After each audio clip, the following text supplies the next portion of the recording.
Morning, Steve Free in Chicago with the morning grain comments. USDA put out the report, and pretty much everything was in line except the global corn stocks number. That looks kind of out of whack, and we'll see how they justify such a big increase in demand and the lower than expected stocks. But as far as the numbers go, for the soybeans, they're showing a crop next year of 4280 million bushels versus 4392 this year.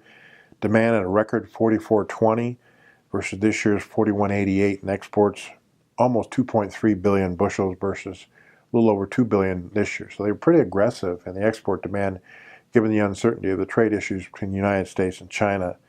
And they have a carryout of 415 versus 530.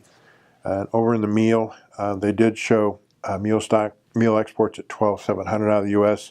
and 12,400 next year. As far as the corn is concerned, a 174 yield, a crop of 14 billion bushels, demand at 14.6, and a carryout of 1682, and that was pretty much in line with the average trade guess. As far as wheat is concerned, the total wheat crop 1821 million bushels versus 1741 this year, and a carryout of 955 versus 1070, and again that was pretty much in line with expectations. When we look at the global numbers, that's when it gets kind of interesting. For beans, they show an 86.7 million ton carryout for next year versus 92.1. They estimated the Brazil crop at 117 and Argentina at 39. Next year, they estimate the Brazil crop at 117 and Argentina at 56.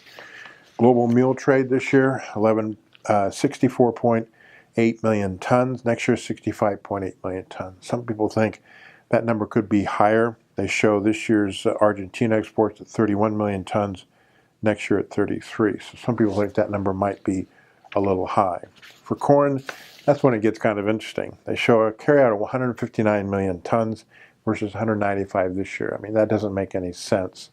Production, 1056 versus 1036.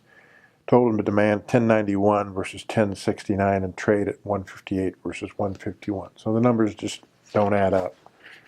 And as far as wheat is concerned, a 264 million ton global ending stocks for 1819 versus 270 this year. So really not much changes as far as global wheat numbers. So beans are up about 13 cents, corn up 2, and wheat down 3 cents.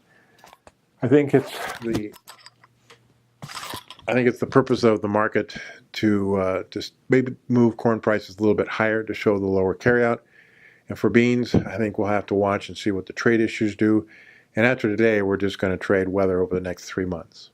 As always, this is my thoughts and not of ADM Investor Services.